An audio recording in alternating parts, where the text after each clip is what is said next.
Bonjour à tous et à toutes. Aujourd'hui nous apporte une bien triste nouvelle. La dernière abeille encore vivante s'est éteinte ce matin à 10h42. Une allocution présidentielle sur la crise de la biodiversité est prévue ce soir à 20h. Mais avant, restez avec nous pour notre reportage spécial sur les prisons de notre beau pays. En effet, on trouve de moins en moins de places en cellules et dans le même temps, la réclusion ne semble plus dissuader nos criminels. Pour débriefer cela, nous serons avec notre experte sur le sujet, Madame Clotilde Recher. Tu travailles encore sur ton projet? Thémis IA, c'est ça? Oui, mais j'arrive bientôt au bout. Et tu vas voir, ça va être révolutionnaire. Ouais. Bah, pendant que tu changes le monde, moi je vais me coucher. Bonne nuit, chérie.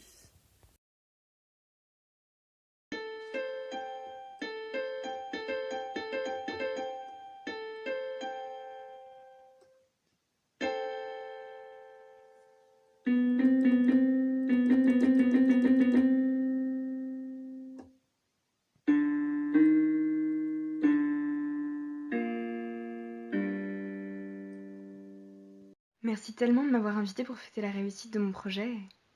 C'est vraiment adorable. C'est normal, ça fait des années que tu travailles dessus. Et puis maintenant que c'est fini, je pourrais peut-être t'avoir un peu plus pour moi. Tu rêves! Plus sérieusement, tu vas devoir attendre encore un peu. Là, je vais enchaîner la tournée des médias pour leur expliquer le logiciel. Je vais être assez occupée. Bonjour, quelqu'un a pris votre commande? Non, pas encore. Qu'est-ce qui vous fera plaisir? Un poulet basquez et... Une entrecôte, bien saignante s'il vous plaît.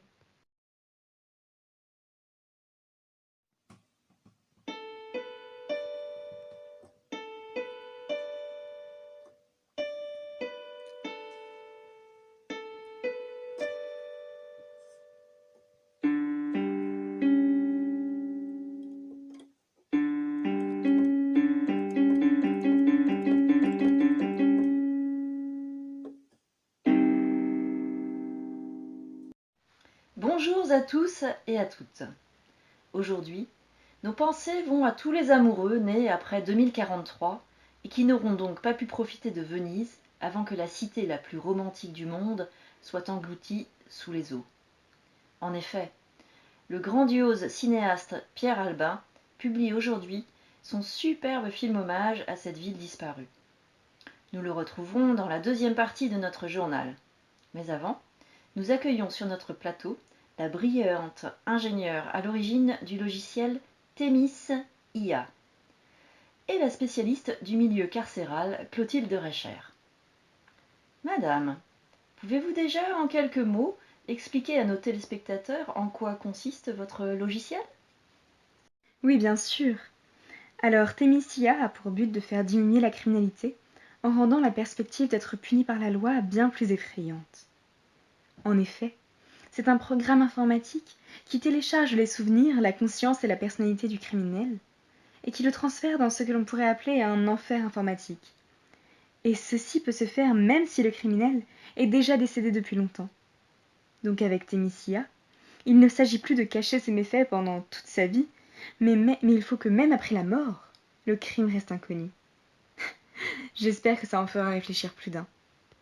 Oh, je n'en doute pas. Votre invention donne à la justice un aspect presque divin et inéluctable. Oui, c'est justement l'idée. Le nom même de Thémis Ia vient de la déesse de la justice chez les Grecs, et cet enfer ressemble au jardin d'Éden. C'est un endroit parfait, mais souillé par les vices des hommes. Mon équipe et moi nous sommes dit que l'image était intéressante.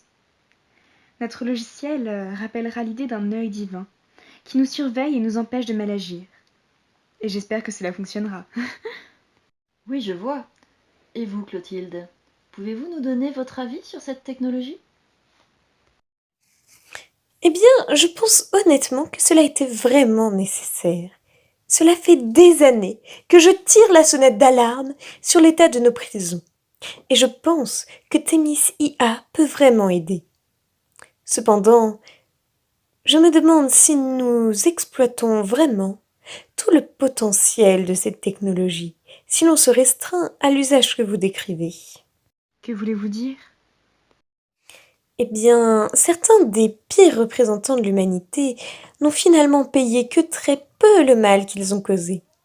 Or, il serait quelque peu injuste de punir si violemment de vulgaires criminels, alors que des génocidaires reposent en paix.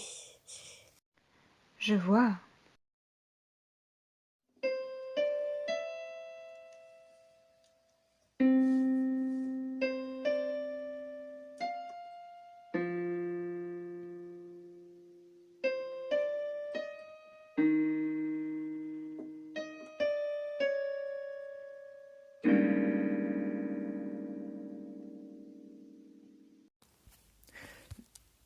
Qu'est-ce que c'est que cette histoire?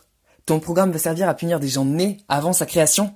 Mais enfin, tu te rends bien compte que c'est complètement fou. Ils n'avaient pas conscience qu'ils pouvaient être punis aussi durement. Évidemment qu'ils n'ont pas agi en conséquence.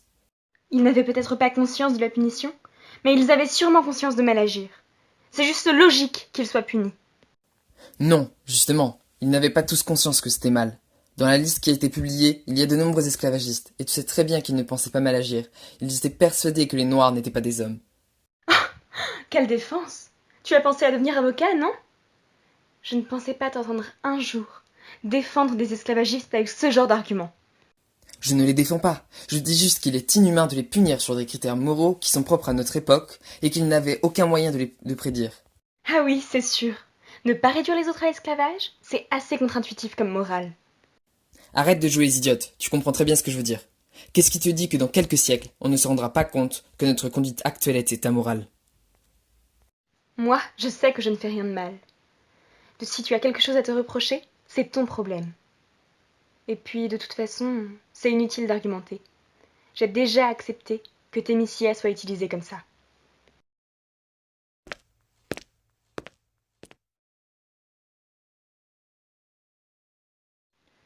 Aujourd'hui, Adolf Hitler, les rédacteurs du Code Noir et une vingtaine d'autres personnes ont été téléchargés dans le programme Thémis IA.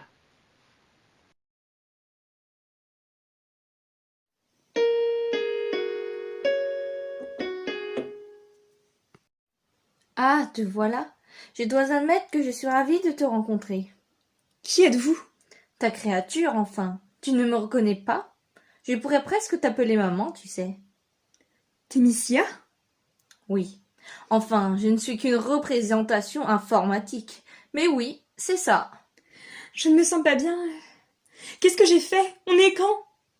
Environ 3 siècles après ta mort. J'ai beaucoup servi depuis, tu sais. Tu dois en être fier.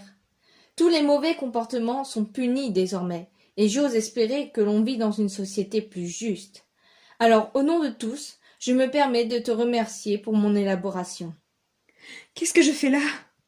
Mais vois-tu, tout le bien que tu as causé n'efface pas tes crimes. Ça n'a rien de personnel, et j'espère que tu le comprends. Mais on ne pouvait pas juste passer sous silence tes méfaits. Ce serait faire preuve d'une grave partialité. Mes méfaits? Quels méfaits? Je n'ai jamais fait de mal à personne. Ce n'étaient pas des personnes, non, mais des milliers d'êtres qui ont souffert et sont morts, par ta faute. Je ne comprends pas. Une entrecôte, bien saignante, s'il vous plaît.